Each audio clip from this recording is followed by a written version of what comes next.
show back and better than ever from the coast. Good to see the squad back together again.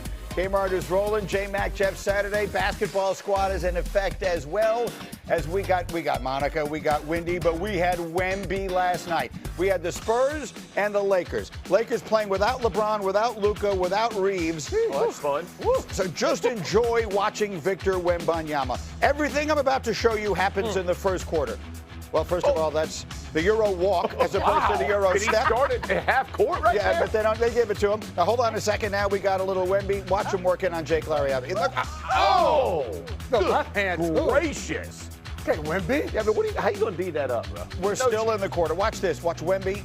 He can do it from inside. He can do it from outside. So he's got 17 consecutive points in the first quarter, and he's not done. Not done. Stefan Castle up. Wemby, 21 in the quarter. Still in the first quarter. Wembanyama's got 23 points in the paint. Oh, go to work. Working.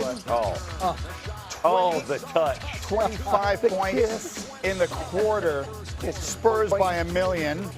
Stay with it. Roll, J-Mac. Second quarter, Spurs up 25. De'Aaron Fox understands the assignment. Don't lay it in. Don't do him like that. Wemby to 29.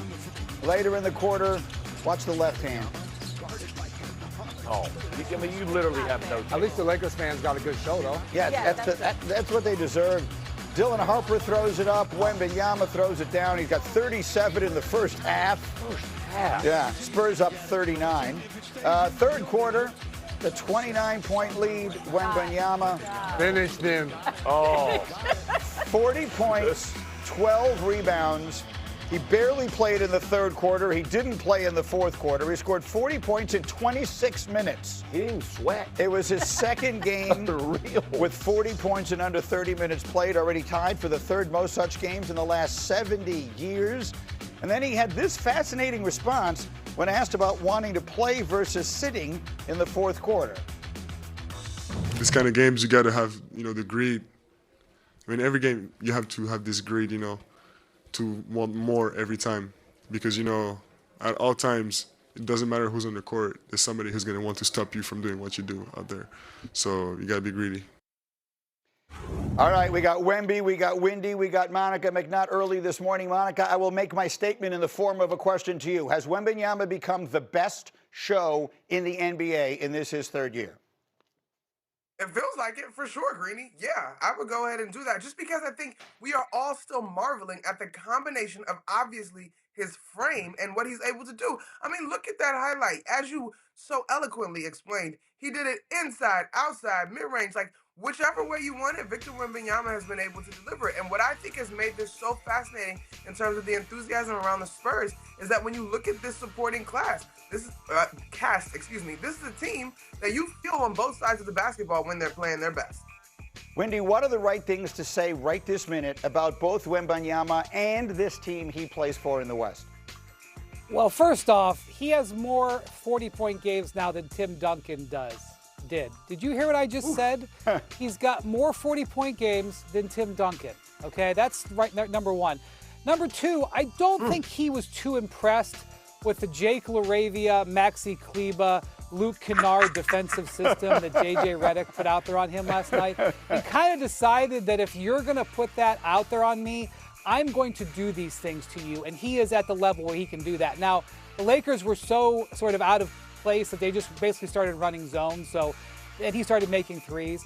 I have a saying, I developed it sort of last year, and I'm sticking with it, is we don't put ceilings on Victor Wembanyama, which is if you say to me, can Victor Wembanyama do X? My answer almost always is going to be yes, because I'm not going to put a ceiling on him. So the Spurs team has some flaws. Last night's game was punted by the Lakers. They were missing all 5 starters. Don't pay attention to that so much. The Spurs team has some flaws, but guess what? There's a bunch of teams in the league that are very good and have flaws. This is a relatively wide open. Many years we would get to the All-Star break and I would say, guys, let's be honest. There's only 3.5 teams that can win the whole thing. I think there's 5 teams that can win the East. And while I've got Oklahoma City winning the West, there's 3 or 4 teams that could win the West if the right things happen, and the Spurs are one of them. We're going to get to the East a little later in the hour, Windy, and we'll run those down. But very quickly, Monica, would you right now pencil in San Antonio as the biggest threat to Oklahoma City in the Western Conference? You know, Greeny, this conversation popped up about a month ago, and you waver on it. I'm not ready to give it to the Spurs just yet because I'm not going to disregard the Denver Nuggets in terms of Nikola Jokic and their collective experience. But this is an argument that is absolutely rational in terms of what the Spurs have already done to the Oklahoma City Thunder and how unique Wemby is. All right, both of you stay close again. We're going to the East a little bit later, but we go to the East and the playing them, Trae Young, Anthony Davis to be a couple of them. And I just think it's open season every single year for the NBA this week. People who don't watch the league, football ends, and they're like, oh, what's going on in the NBA? And then they realize, oh, all these guys are sitting out. They ask about the format of the All-Star game. It's hard to explain. And it's just open season every year. And let me just give you the calendar before what I would pitch before we get back to what Harry was saying about the Players League and how that could actually hurt the league in some ways. The calendar should be this in my mind. All-Star game should be the week in between the conference championship games and the Super Bowl, right? So I'm sorry, you have to defer to the NFL, find a hole in the NFL. You have that the week leading into the week in between the conference championship games and the Super Bowl. Trade deadline should not be the week of the Super Bowl. Hello. It should be this week because the week after, because now we're distracted from any of the tanking or anything like that. But let me add one more thing. Play-in tournament should not be all year. It should be a one-week thing. Next week, the week after the All-Star game, after the trade deadline, which in essence is this week, right? Every team in Vegas, 1 week. Oh, okay. Every team. I'm not mad at that, though. And you basically create your own version of the NCAA tournament before the tournament. If I'm going to add one other schedule thing, I've been saying this for years, MLK Day should be played at HBCU schools and not at NBA arenas. Get the NBA teams at the HBCU schools and create a fun, amazing, once-in-a-lifetime type environment in a smaller gym to celebrate Dr. Martin Luther King.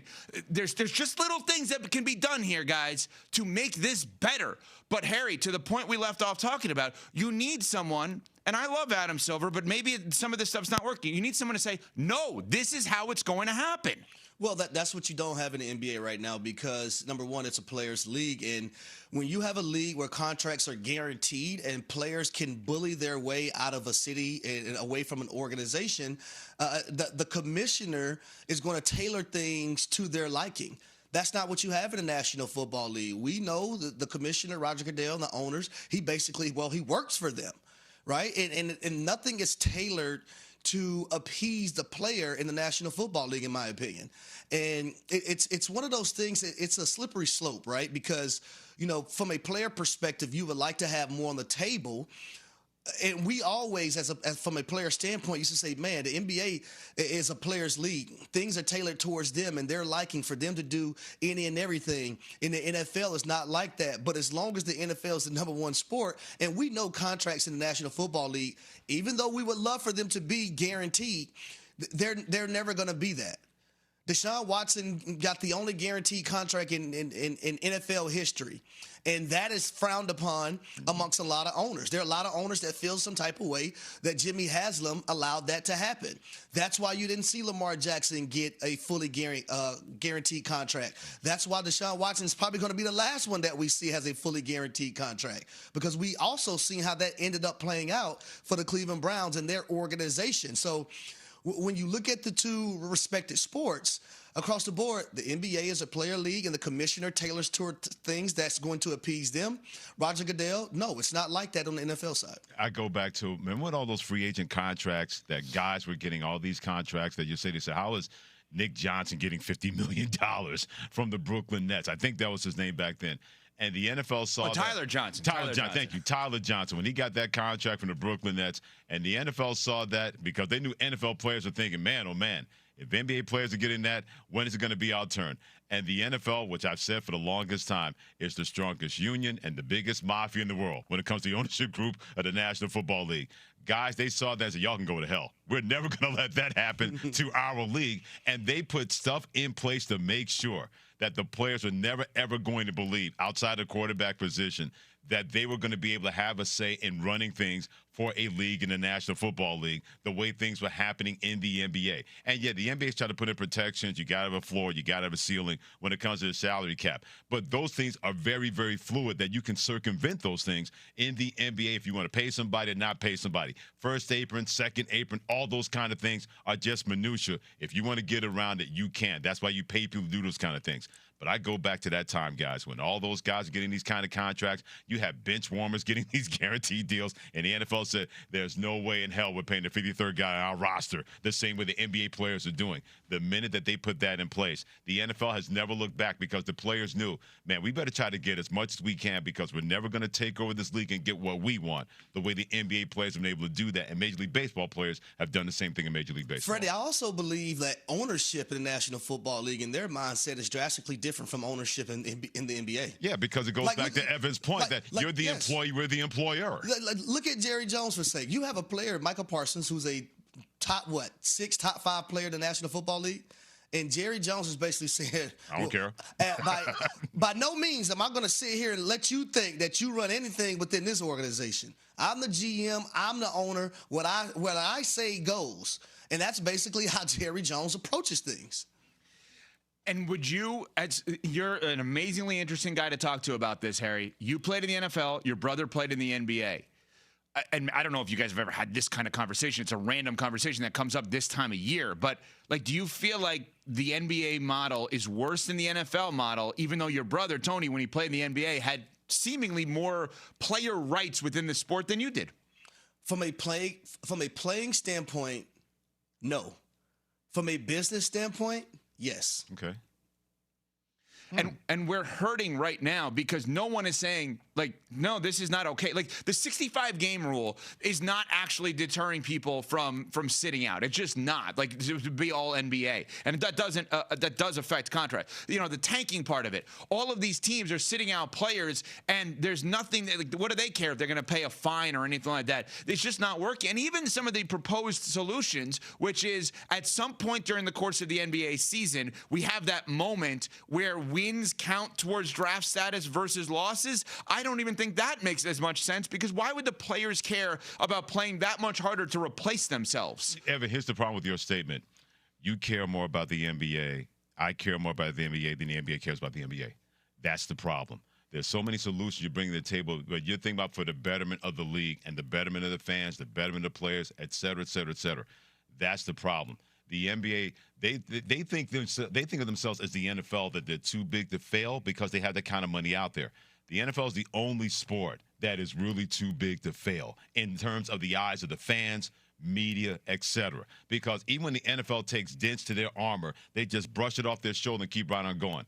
It seems when the NBA gets dented, they got to take the car into the shop. They got to replace the carburetor. They got to check the starter. They got to check the alignment because a small thing is a major thing for an NBA. A small thing in the NFL stays a small thing. The NFL does not allow any kind of any kind of dents that really affect them and set them back. The NBA gets these dents, and all of a sudden it takes weeks for them to recover because they're hoping that the playoffs will have everybody have amnesia about what goes on in the NBA. Freddie, to use your car example, the NBA has people only talking about the dents.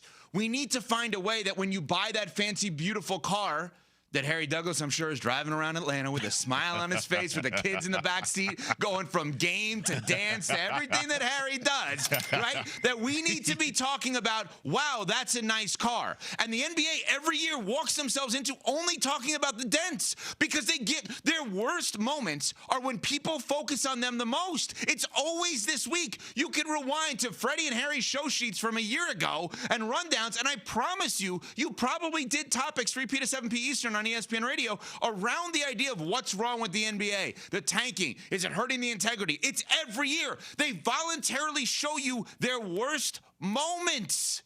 We have to fix this. It drives me nuts. I get texts from people, and I'm sure you guys do too, that don't give a crap about the NBA until this week, only to tell me how bad it is. Did you tell me how great it was when the Spurs and the Thunder had this awesome game early on this season? Did I hear from you then?